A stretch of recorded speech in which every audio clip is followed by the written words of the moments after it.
The mahogany table was a dark river under the chandelier's cold light. Crystal glasses caught the room like trapped stars. Outside, the city breathed neon and rain. Inside, Minjun Park's voice came down like a gavel. He slammed his palm on the table. The crystal chimed. Conversations died mid-air. Men who had never been interrupted in business or blood stuttered and bowed their heads.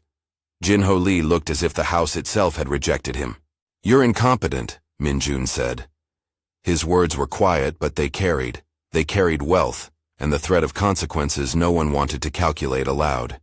He had that look then, the look people wrote editorials about, the kind of calm that meant something violent would follow if you reached for it. A maid stepped forward to clear a spilled glass. She was a small presence against leather chairs and suits. Her uniform was proper, starched at the collar. Her hands were steady. She did not flinch when every spine in the room bent toward the hearth of Minjun's anger. Naima Kami met Minjun's eyes across the table. For a second the room pivoted around that exchange. She did not move like a servant. She moved like a person who had learned how to hold herself still when hurricanes came. "Shout at me again and this ends here." She said it not loud, but as if lowering a rope that would tether everything in the room. Silence dropped like a curtain. The line landed and found everyone unprepared. The men who had been rehearsing strategies for deals and betrayals suddenly had no script. Some breathed, quietly, as if surprised by oxygen. Minjun's hand hovered over the table. The gavel that was his composure paused mid-fall. It was the precise moment the title promised. The warning. The reaction. And the reaction was not what anyone expected. Minjun's fury softened. Not vanished, but reshaped. He looked at her. Really looked. And for the first time since the nightlights were set to warm in his halls, his interest outpaced his irritation. Curiosity is a different kind of danger. It unsettled the room more than his anger had. "You'll sit," he said.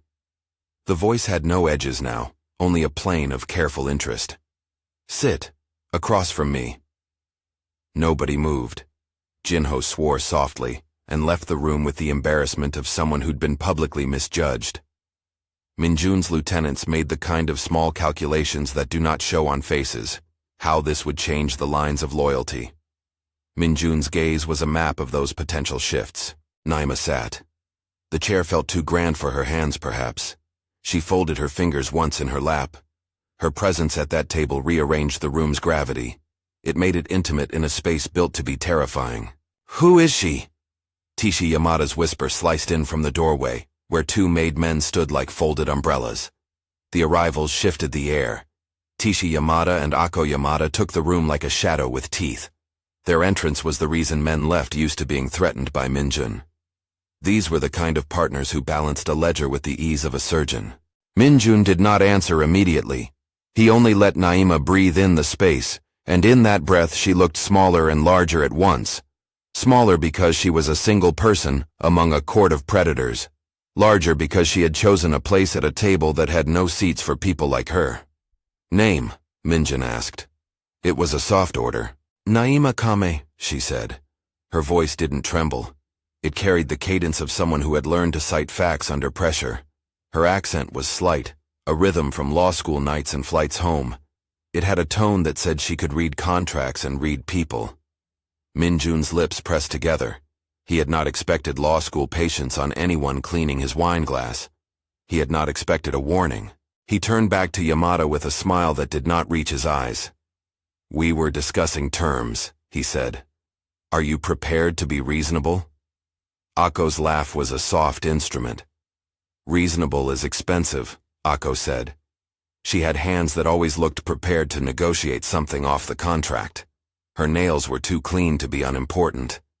She carried a scent of citrus and lacquer that made the perfume of the room feel like a threat. She sat, slow and exact. Naima watched them the way someone watches a pair of elbows in a boxing match. She noticed things most would not.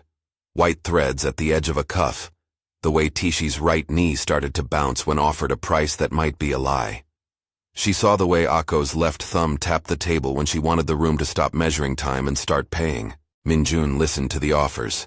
He let them lay out the numbers, the concessions, the threats disguised as strategic patience.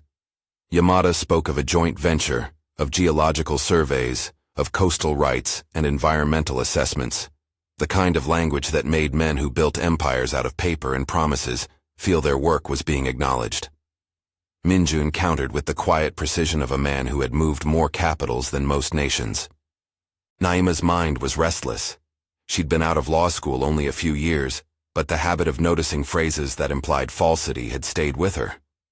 When they said survey, she thought of maps unrolled over marble tables, and of reports that used language to smooth over danger. She thought of her father. She had learned the meaning of legal words at her father's deathbed, when people in suits scrambled for facts, and the truth seemed smaller than the stories being told. David Combe had been clever, and then he had been discarded by a system that preferred names with fewer gaps. Naima had learned to read the spaces between sentences as if they were margins that hid fingerprints. Minjun asked for more figures. Yamada obliged. The numbers swelled like a tide. Men cleared their throats. Jinho, shuttered in a corner of the room, watched like a man waiting for a verdict. Naima leaned forward once. She had not been invited to the negotiation. You did not usually see house staff in the center ring of a billionaire's deals. But there she was, an anomaly that felt sharper every second. She gave Minjun a small, near-silent signal, the shrug of someone offering a detail that might matter. "What?" Minjun said in a tone that suggested she had passed him a personal note he had not expected. "His cuff," she said. "Third button. It's been mended. Twice." It was the sort of thing a tailor notices. It suggested a hand that wanted appearances, but had once had to hide something. Minjun's head tilted. "Mended?" "Often a mended cuff on a man of this sort means someone is replacing him slowly," Naima said. "He keeps appearances for a while. The replacement is cheaper in public and more thorough in the private accounts. The broken cuff is the mark of sleepers in a house, someone who knows how to disappear and how to force another to take his place." Minjun's response was nothing more than a small acknowledgement. He had the look of someone who had been given a new instrument. His mind began to turn the detail into strategy. He asked Jack for a copy of the man's background and instructed Jinho to bring the ledger. Jinho complied, all apology and hurry. Akko watched Naima as if savoring the aroma of knowledge. Tishi's eyes, sharpened to the size of a hawk, narrowed. He was not pleased to have a woman with a broom know what his cuff hid. Naima's movement was small but precise. A small thing happened then. Zuri, who had slipped in with a phone and a smile, raised the camera more consciously. Zuri was the estate's unofficial chronicler, a friend of Naima's who loved to film and tease out viral moments like butterflies. She had a laugh that was always ready, and a phone that recorded everything. She kept her lens at a respectful distance, but remained a presence like the wind, always noticed after. Minjun let the negotiation stretch. It was his way to watch which men needed to bluff and which men preferred truth. Yamada speared through numbers looking for leverage. Minjun presented the counter that would have bought silence and access. The room grew thick. Everyone could feel the moment when money became the armory of power. Then Yamada smiled. It was a small, almost pastoral thing, the kind of smile that comes before a sword. "We could make this cleaner," Yamada suggested. "There are legacies to consider, people with grudges, old names that need to be put to rest." He let his words hang, the way a man drops a scent to lure dogs. Naima felt something colder than fear pass through the table. She had known the phrase, legacies, grudges, before. She had known what it meant to watch her father's name turned into a rumor and blame. She had felt the hollow where his story was supposed to be.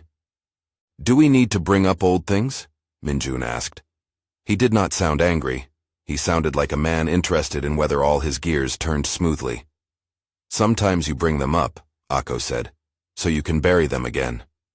Her voice had the tone of someone who could fold a life into obedience with a single contract. There was a pause. Minjun's eyes moved to Naima. The room expected him to bargain her away, to make her a cost in the ledger. That is what great men did. They treated people like numbers when the numbers turned useful. But something had shifted that afternoon in the dark wood and crystal light. The warning she had given was not merely a tremor for the room. It was a crack in an illusion. Minjun set the papers down. He pushed his chair back an inch. The men at the table flinched as if they could feel a new law being written by the movement of his elbow. "She is not a line item," he said. His voice had the flatness of someone refusing to let a story be told about him that contradicted what he intended. "Not today." A murmur spread. For a moment, all the calculations in the room folded inward. Who refused a partner and kept a maid at the table? What did that mean about the man who called himself merciless? Minjun's decision was not theatrical. It was a small pivot that rearranged power. It made Naima less invisible. It made Yamada's offers look like the attempts of a man trying to trade a life for profit. Yamada's smile thinned. He had expected different compliance. He had not taken into account the way Minjun could be dangerous for reasons other than cold rage. There is a brand of danger that comes when a man shifts from brutality to a quiet kind of fidelity.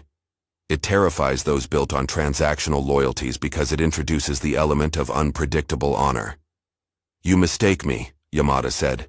"This is business, Mr. Park. We are not children here." "No," Minjun replied. "We are men choosing what we will be called by when the story is written." It was a line that made no one in the room certain which of them would write that story. But it landed, and it landed with friction. Yamada, who had always been a little too steady, showed a tremor. Ako's fingers found the edge of a coaster. The air thickened. Naima watched it all the way a surgeon watches a wound stitch. Her face did not change. Within her, an old and private ledger turned with the weight of years. She had one memory that had no business being in this house. Her father standing with her, going over a map, fingers tracing lines that were not his map, but someone else's plan. He'd been accused then, and he had fought. He'd died fighting in the eyes of men who'd preferred a more convenient verdict. Now, in the glow of crystal and the hum of a city that did not know what it watched, she sat at a table that might decide more than contracts. She felt a nervous energy, not fear, so much as a cold, purposeful clarity. Minjun had protected her by refusing to make her a bargaining chip. But protection, she had learned, often comes with a price. And price was a kind of peril she wore like a second skin. "Who is she?" Someone whispered low enough for the chandeliers to overhear. Yamada watched Naima with a look that carried memory. It was not immediate recognition. It was the look of a man knitting together a picture from corners of a room he'd once seen through smoke. He inhaled like a man pulling cable to test electricity. "You," Yamada murmured, leaning forward just enough that his voice brushed Minjun's ear. "Give us a minute with her. Alone." The room tightened. The request was a blade wrapped in velvet. Men learned to ask for things in veiled ways lest the law hear them. This was not that. This was an explicit demand. Naima's name, once a small thing, had become a totem. Yamada's voice called it out like a bell. Minjun's eyes cut to Naima. He could have turned the offer into a threat. He could have used the demand to embarrass Yamada publicly, to humiliate him before his cohorts. He did not. Again, he surprised the room. "No," Minjun said. The word was a simple drop of ink. "You do not get what you demand." It was exactly the pivot the DNA required. He refused to trade a person for a deal. But Yamada's response was different from the usual backbench fury. He smiled, but it was a smile with teeth removed. "I know her," he said. "I knew her family." Naima's pulse moved from a steady line to a louder beat. She knew the name Yamada said with the lack of interest people use when they recall someone they believe is gone. Names held memory. Names could be knives. "My father," Naima said before she could stop herself. A lifetime compressing into a moment. Yamada's eyes sharpened. There was a thud in the room, the kind that comes when history slides into the present. If he had thought Naima would be a bargaining chip, her answer rewired those plans. Men in the room exchanged glances that measured risk. "You know him?" Yamada asked. Naima nodded. Honesty was sometimes necessary. Her chest felt like a ledger being balanced. Truth, she believed, could be a kind of remedy. Minjun's look when he heard David Kame's name moved through 3 stages. First curiosity, then calculation. Then, very quickly, a protective stubbornness. He had 1,000 reasons to keep his distance from sympathy. He had even more reasons to use sympathy as a weapon. Instead, he folded his hands. "This changes the conversation," he said. His voice kept the room at a distance like a line drawn with a ruler. Yamada's lips twitched. He had been ready to offload history onto a table. He had not been ready for it to sit back up and speak. 5 minutes, he insisted. Alone. I want to say, offer respects, or offer apology, or remind her why her father. He let the sentence trail. The unsaid words were heavier than the spoken ones. Men who framed other men sometimes do so with an arrogance bordering on artistry. Yamada's implication was clear. David Kame's story had been useful to somebody, and he wanted to ensure it remained useful. Naima felt the air move differently. A past expected to be hidden had been invited into this room. She had planned never to let it be spoken of again. Each syllable of her father's name unlocked an audience that had been denied to him. It was a small, hot thing, vindication, and the fear that accompanied it. She was very suddenly standing on the edge of a cliff, formed by a history someone else had stacked. Minjun did not bargain. He did not stroke the problem like one might a cat to see if it purred. He made a decision that would not read well on every boardroom napkin. "You will not have 5 minutes alone," he said. His tone was not threat. It was refusal. And there are moments in business where refusal is more dangerous than money. Yamada's smile did not crack. He was a man used to having doors open at demand. Perhaps this was the moment he intended to force one open. "She'll come with me," Naima said. Her voice was small, but inside it was a lever. She had not asked permission. She had not requested to be pawned or shielded. She offered herself as an instrument, not to be traded, but to face what had to be faced. The announcement altered the room like a piece flipped in a chess game. Men who bought and sold reputations considered what it meant for her to choose. Naima chose. That was the crucial detail. She chose her own engagement. She chose to learn, to hear whatever Yamada wanted to say, to be present where decisions would be made. It was the sort of agency people often forget to notice in servants. Minjun let her go. He could have stopped her, but he did not. He watched instead.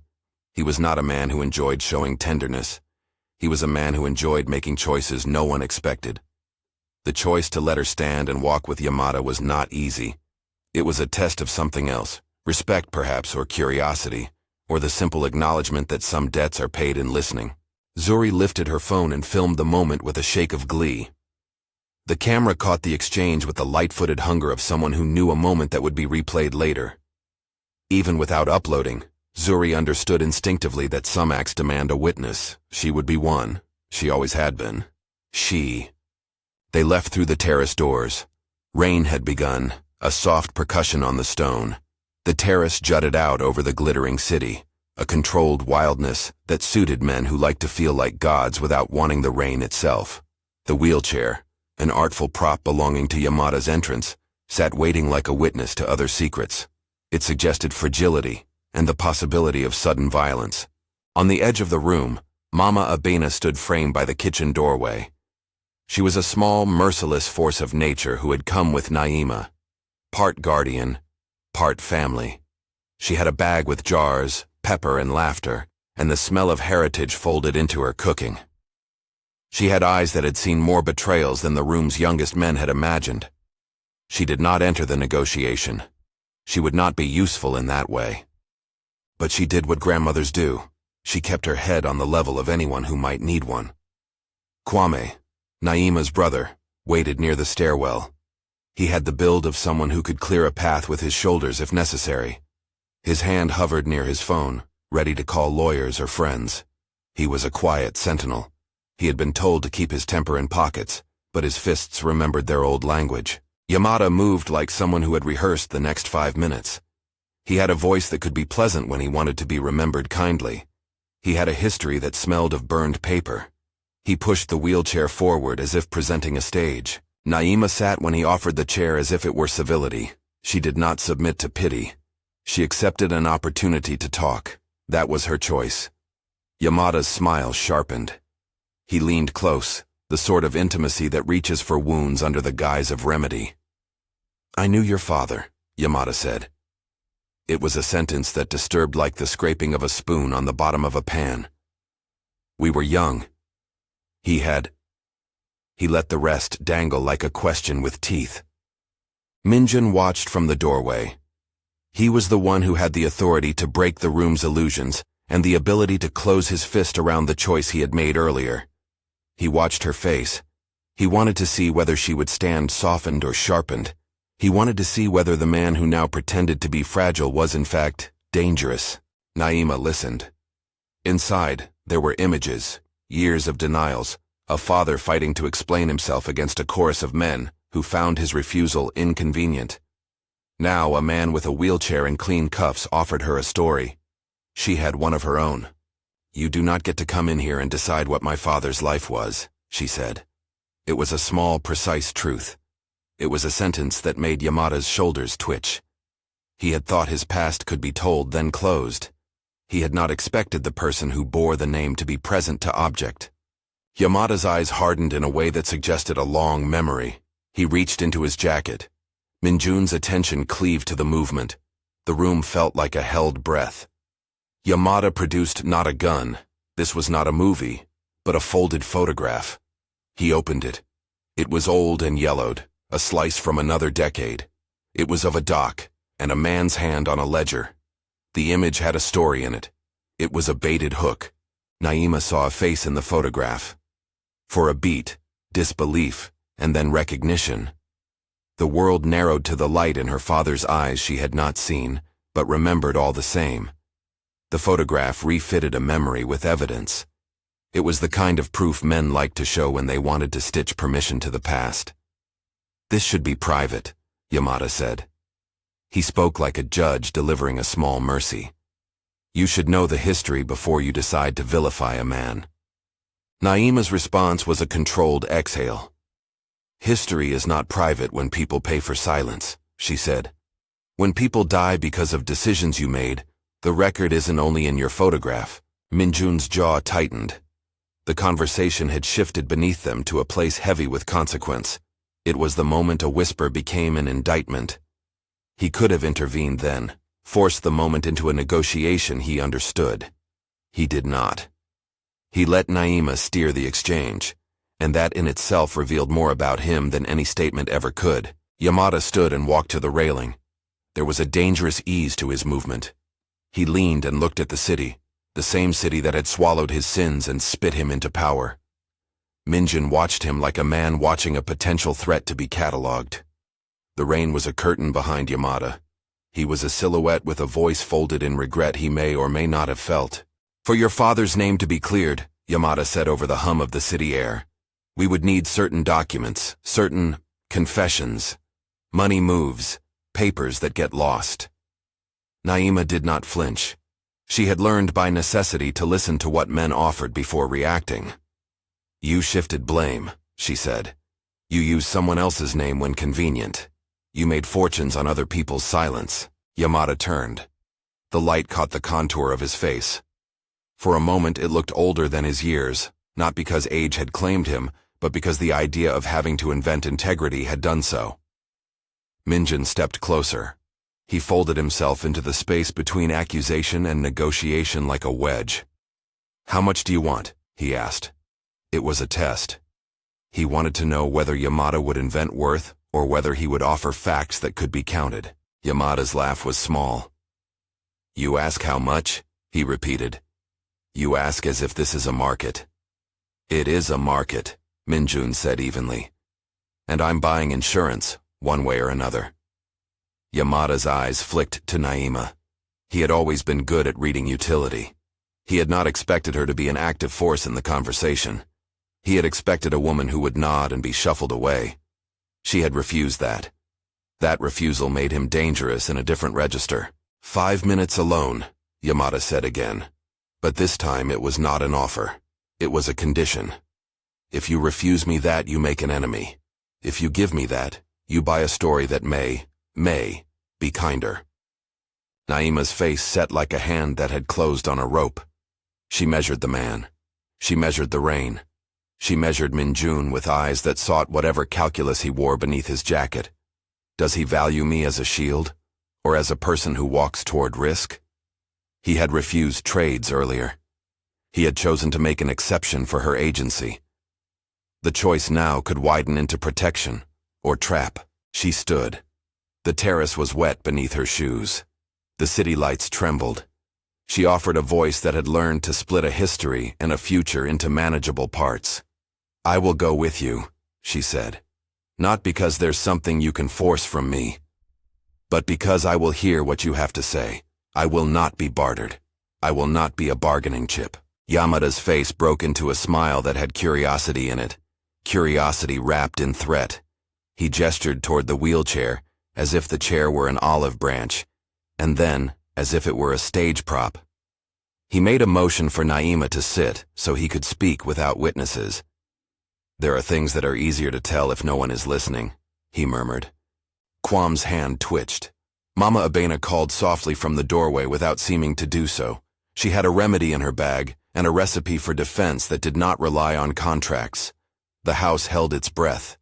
Minjun's reaction at that moment was the thing everyone had been waiting for, the one that would make the headlines if they wanted it to.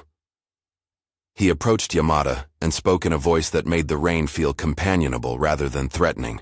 You will speak where I can hear you, Minjun said, or you will speak to men who keep records. I have no interest in whispered confessions that die with the wind. Yamada leaned in as if to smell that resolve. So be it, he said. We will step inside. 5 minutes, then we see. The terrace doors closed behind them like an oath. The sound of the city swelled. The negotiation moved like a ritual. The men inside the house paused, making calculations in the air. A new scene was beginning, one where histories would be unspooled, where Naima's past and Yamada's present might collide. The table in the dining room had been a place of crystal and threats. The terrace was a place of exposure. Somewhere inside, a chess queen sat a small hollow, an object at once mundane and crucial, waiting for the right hands to pry it open. No one had found it yet. No one had known its weight. The pieces were set. Across the room, Zuri's camera had recorded the exchange from the doorway.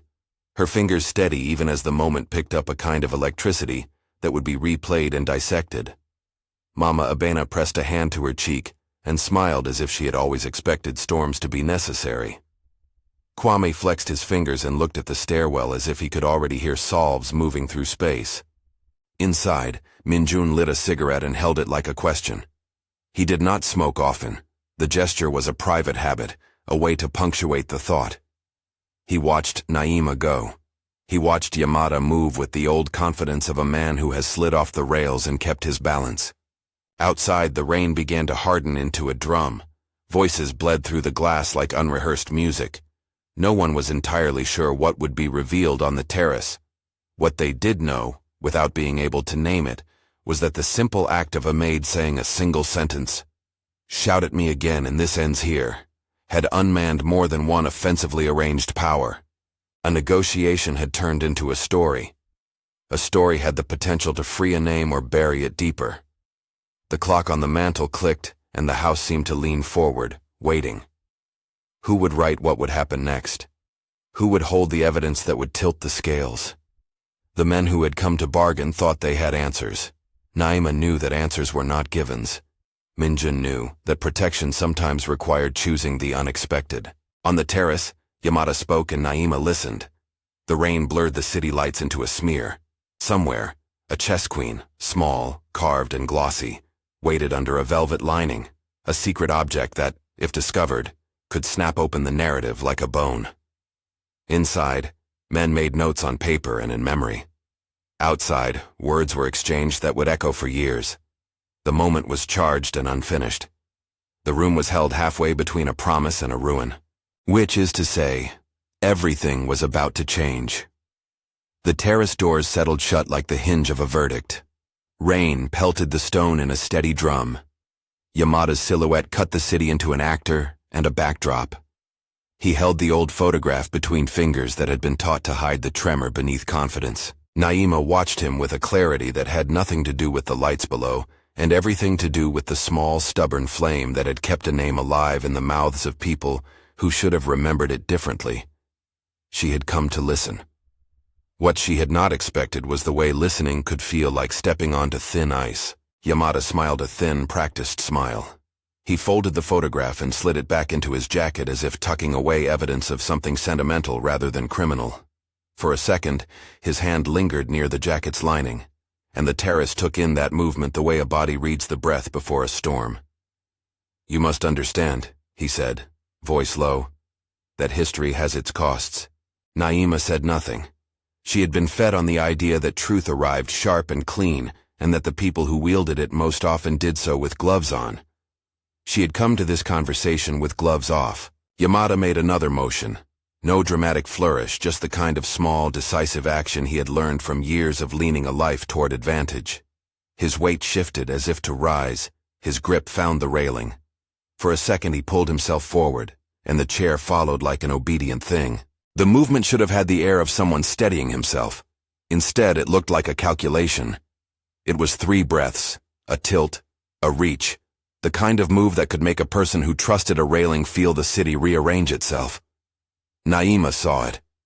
Kwame saw it. Minjun, watching through the glass, saw it with a slow, dreadful clarity. The terrace space contracted into a single line between a man and the void beyond the stone lip. "Don't!" Kwame started, the word forced through his teeth. Yamada's hand flashed like a memory, not a gun, not even a blade. The world here was quieter, more intimate and therefore more dangerous. He tried to leverage momentum. He shifted his body, a shove that was not much at first, meant to startle, meant to test. Naima felt the shove as a jolt under her ribs. Instinct uncoiled. There was a sound, a slip of shoe on wet stone, a breath that tasted of iron. The wheelchair tipped. For the space of a heartbeat, the two of them hung over the terrace edge like a pair of balancing scales. Someone moved. Kwame lunged. He was a door flung open, arms out, not thinking of protocol or law, but the only language he'd been raised in: protect. He hooked himself around the wheelchair's frame, more like a human brace than a rescue. Yamada, surprised by the speed of it, found his balance thrown.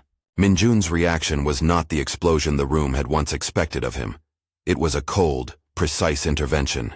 He stepped through the doors and was there in 2 strides, a hand on the railing, another on Yamada's shoulder, more to steady than to strike.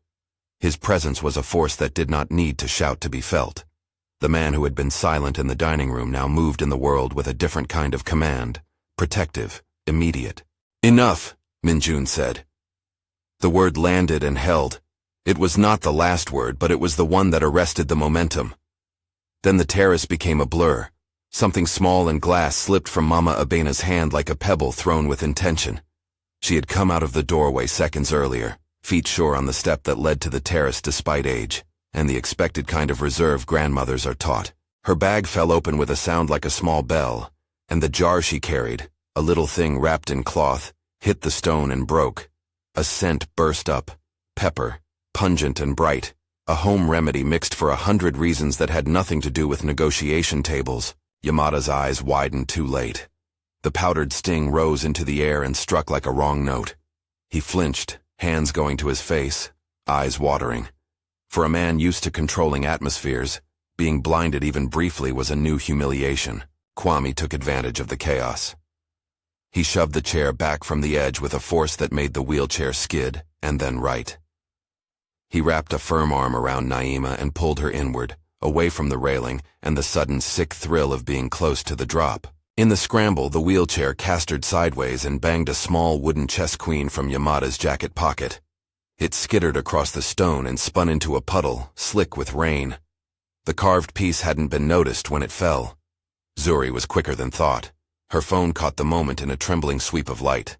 Jinho, who had run out as an apology in his hands, stooped and picked the queen up without knowing, simply because an object is an object until it speaks. The carved queen felt heavier in Jinho's palm than its size suggested. He turned it over and found a seam, too perfect for a mere figurine. His thumb found a small hinge, and the top popped open to reveal a hollow lined with velvet, and nested within, a tiny USB drive. Black, ordinary in every way, The kind of thing that was easy to dismiss until you doubted dismissals. Minjun saw Jinho's hand split the queen open, and for a second considered letting the moment be just another oddity. Then he saw the way Yamada's shoulders slumped, as if someone had tightened a string around his chest. The man who had tried to tell histories through photographs lost a little color. "Bring it in," Minjun said. His voice was a command that moved like a stone through water, generating consequences. Back inside, the taste of pepper lingered in the room like a reminder that small things can ruin large plans. Yamada sputtered in a corner, hands still wiping at his face. Mama Abina, a true small hurricane, stood with the satisfied sternness of a person who had always known when to use the spice jar. "You think your money and your history make you untouchable," she said, low enough that only those nearest heard. "You forget we have recipes for stubborn men." No one laughed, because the moment was too sharp. But a kind of grim pleasure circled Mama Abena like steam. She had thrown a pepper jar, and it had worked. The world was unequal in many ways. Her remedies were one way to level an inconvenient balance. The USB sat on Minjun's palm like a revelation. He had a team, he had resources. He also had certain rules. One did not publish allegations without proof. But the man who had just tried to push another human being over a railing had just been caught with a chess queen concealing what might be a ledger. Minjun felt an old calculation in his chest shift into an urgency that included more than profit. He did the sensible thing. He ordered it secured and analyzed. He asked for no public fanfare yet. He asked for signatures and chain of custody and verification. He had men who moved like ghosts through bureaucracies, photographers for facts, forensic analysts who loved paper and the way emails left messy fingerprints. He wanted the thing cleaned and made undeniable. While his lieutenant set to the practical, Naima stepped back and watched. Her hands were steady now. The jar of pepper had felt like an act of love, like a grandmother giving an answer to a storm. The chess queen felt like a talisman of the kind of hidden things Yamada preferred. Beautiful fronts with private compartments. "Let them test it," she said finally. "But we must assume it proves more than one thing." Minjun looked at her, not as a man measuring politeness but as someone who had to gauge a risk. He had already shown he would not let her be a piece on a board. Now he would decide how far that protection reached. They didn't have long. Within hours, Minjun's forensic team had opened the drive under sterile lights and found inside a map of culpability. Spreadsheets with deposits and withdrawals that did not match geological reports. Emails from geologists coerced into altering survey results. Legal memos that had been doctored to conceal risk. And a ledger, carefully labeled in Yamada's own hand, that detailed payments to shell companies in exchange for silent geological assessments. There were names, dates, scanned signatures, GPS coordinates tied to files showing where toxic waste had been buried and where reports had been tampered with to allow development. None of it read like fiction. It read like the slow, patient work of someone who had learned how to turn technical language into armor against accountability. Minjun's team cross-referenced. They kept their distance from the public. They didn't leak. They built an unassailable file. They brought in a trusted DA, one who knew how to read a spreadsheet as accusation. They prepared a public dossier that could survive court hearing and media greed. When the file went to the right people, the reaction was a quiet kind of chemical. Regulators who had been willing to look away found the right to look, demanded by evidence. Banks that had once moved money with the casual indifference of men who expected returns began to freeze transfers and recall loans. Investors who had bought into Yamada's empire as one buys a shiny promise watched the price they had paid recalibrate in public. Markets reacted not with drama, but with the kind of sober correction that follows a chain of revealed facts. News alerts threaded through the city. Headlines that had been rhetorical began to feel like steam cleaning. Yamada, who had been used to being protected by polite smiles and quiet agreements, found people less willing to take his calls. His holdings, once a fortress, showed the fissures that only evidence can carve. He was arrested on a quiet morning not by a cinematic raid, but by the procedural certainty of a well-built indictment. The charges were many and precise. They tied the ledger from the chess queen to physical acts that had harmed communities, to payments that crossed thresholds into fraud, to the deliberate suppression of environmental data that allowed projects to proceed at the cost of others' safety. The arrest was a sequence of handcuffs and statements. Yamada maintained as long as he could that he had been a businessman making difficult choices. The camera showed a man losing the currency he had always depended on, the ability to make people doubt what they saw. David Kame's name was cleared not by a single proclamation, but by a series of confirmations that accumulated into an undeniable exoneration. The DA released a statement. The evidence supported the conclusion that earlier prosecutions had been influenced by documents and testimonies now demonstrated to be compromised. Monies were traced. Signatures that had once been accepted were now recognized as forgeries or coerced attestations. The press reported it not as a single triumphant headline, but as the slow, audible unweaving of a lie. Naima sat in a small chair in the office where lawyers and investigators pored over the final packets. Her fingers were quiet in her lap. The vindication came like rain after a long drought, wet and cleansing and overwhelming. She thought of her father and the way his hand had trembled when he argued that a map was wrong and that labels had been placed to hide a deeper danger. In the end, the map had been right in the way maps can be, precise about the lay of the land, indifferent to power. When the DA's office made a public statement clearing David Kame posthumously, Naima let herself cry for the first time the way people cry when a long injustice tips into a clear field of truth. Minjun stood behind her like an altar of quiet support. Not heroic, not performative, simply present. He had used more than resources. He had used his leverage to ensure the evidence was seen by those who enforced the law.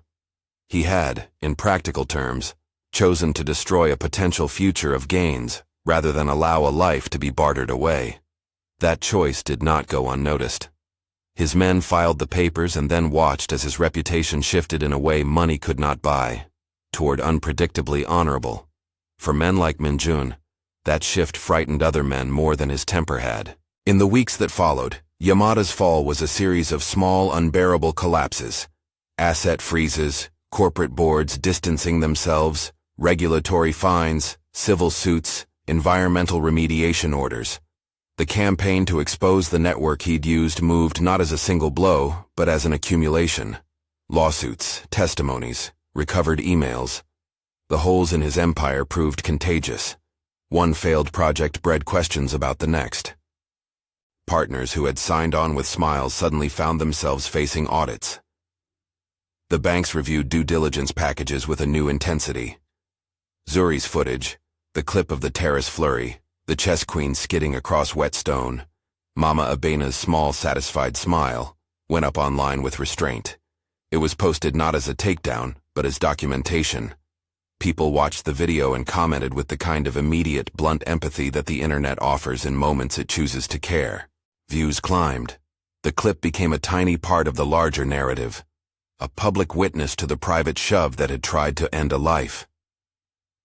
In the middle of the public unraveling, Minjun did something that surprised those who had known him for years.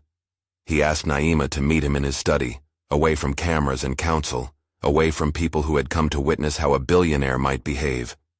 He wanted to offer something less theatrical than money, and less pragmatic than a job title. He wanted to offer partnership. He wanted to offer space. "Work with me," he said simply.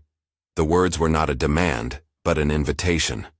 "I want you to help me make sure this house keeps a conscience." Naima looked at him with the same levelness she had brought to the dining table that afternoon. Offers were often cushioned with self-interest. She had learned to read the hard edges folded into kindness. "What would that mean?" she asked. "It means taking a seat at decisions that go beyond profit," Minjun answered.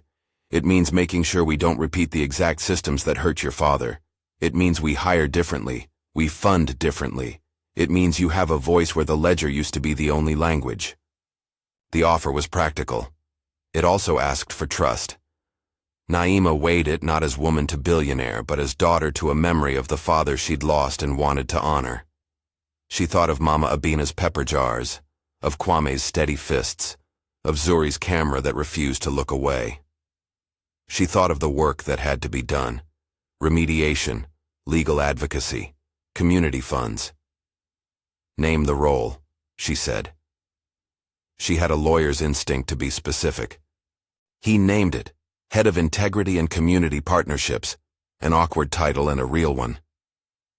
It came with decision-making power, resources, and the kind of leverage someone with a conscience could use.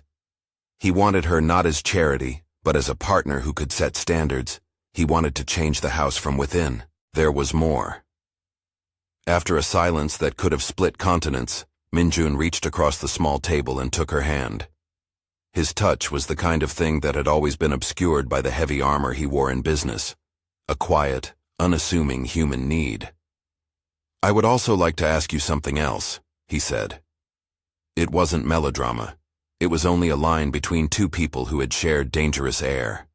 Naima's smile was a slow, wary thing. This was the moment people expected fireworks or a cinematic bow.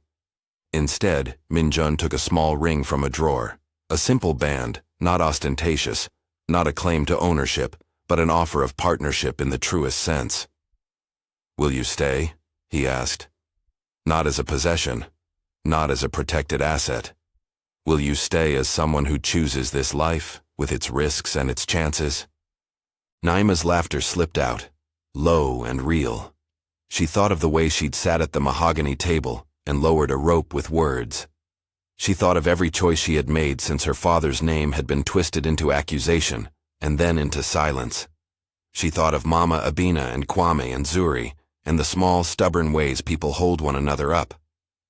"I will stay," she said, "if I can change what needs changing."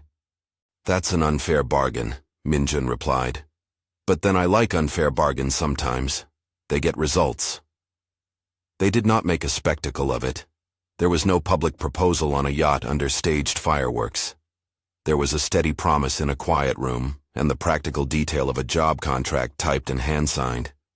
They anchored a new beginning in the same house that had been built to hold power, and instead made it hold people. The household adjusted in ways big and small. Mama Abena rearranged the kitchen to make room for guests who would come not to be used, but to be listened to. Kwame started a small program to support local young men and women who wanted to study environmental science and law.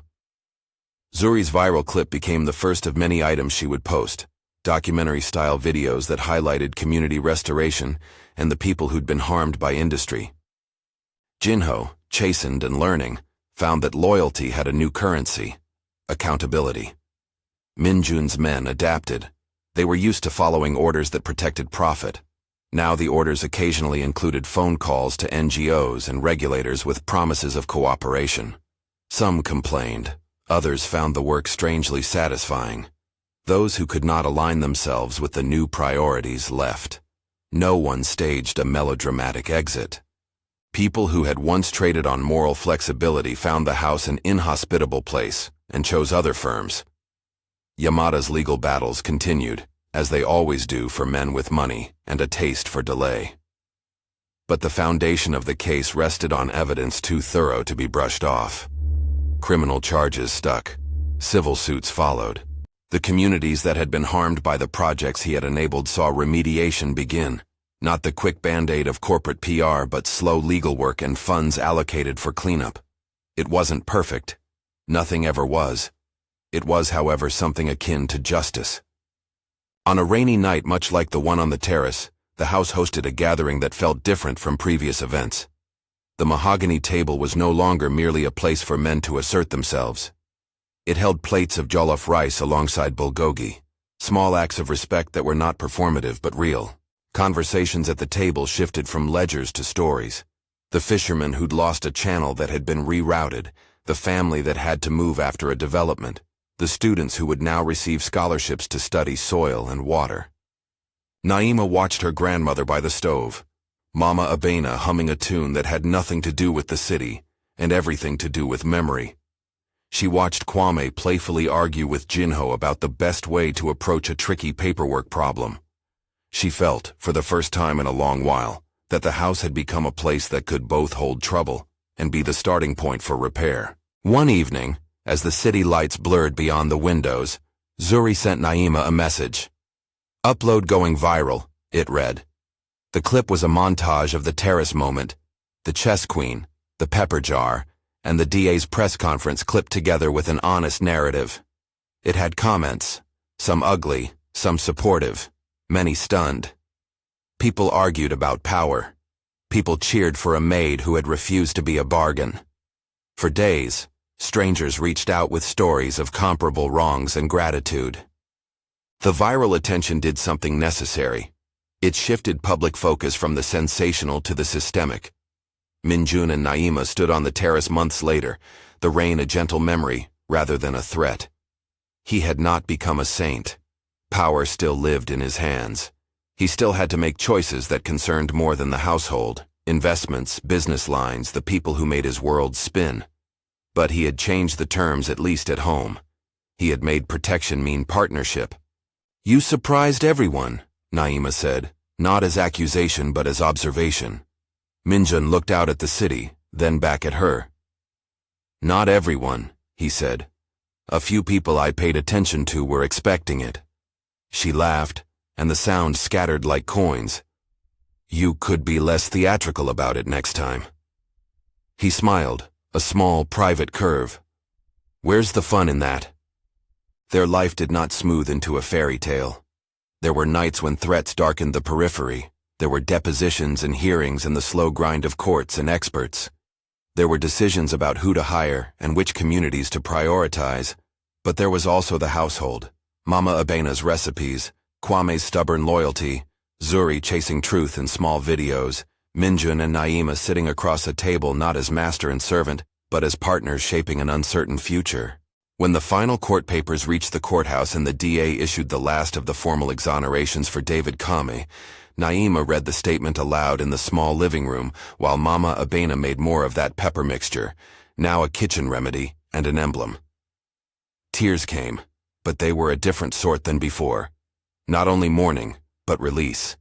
On the day the courtroom finally closed some of its files, Minjun took Naima's hand in public for the first time.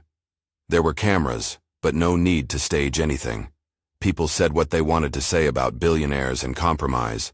Some called Minjun naive, others suggested ambition guided his change. Naima did not ask for explanations. She had watched him through choices and silence. She had heard the weight of the small decisions. Later, in the quiet of the house, after the press had stopped seeking statements and after Yamada had been led away in the custody of men who read indictments without theatrics, Naima sat at the mahogany table and traced the grain with her fingertip. The table had been the setting of her warning and his reaction. It had been the place where power had shifted. She thought of the lonely years in law school, of the nights spent reading documents too weary to make their own arguments. She thought of her father, and the way his voice had carried over maps folded into the wrong stories. She thought of a jar of pepper that had become a small act of courage, of Kwame's arms, of Zuri's phone. She folded her hands under the light and did something she had not allowed herself to do before. She allowed the possibility that the future could be held rather than feared. If someone asked later how everything changed, nobody would have one satisfying sentence. They would tell the complicated truth, that a woman's refusal to be shouted into silence lit a match in a room built for shadows, that a man who could have chosen profit chose instead to use his leverage to unmask a lie, that a small carved queen and a grandmother's kitchen remedy together made a chain of events that toppled an empire built on silence. And if you asked which moment mattered more, the sentence spoken in a dining room or the choice made in a study, the answer would be both. The warning and the reaction were not separate things. They were two halves of a hinge that, when moved, opened a path. Outside, the city went on selling its lights. Inside, the house hummed with dishes and voices, with scholarship letters and contracts, with the slow, imperfect work of repair. Naima walked through it all with a position at a table and a ring on her finger, not because she had been given something to soften injustice, but because she had been made an author of a new beginning. She still kept a small jar of pepper on the shelf. Not as a weapon, but as a reminder. Sometimes the simplest things change the course of a life. If this story resonated with you, like and subscribe for more tales where a single brave choice alters a world.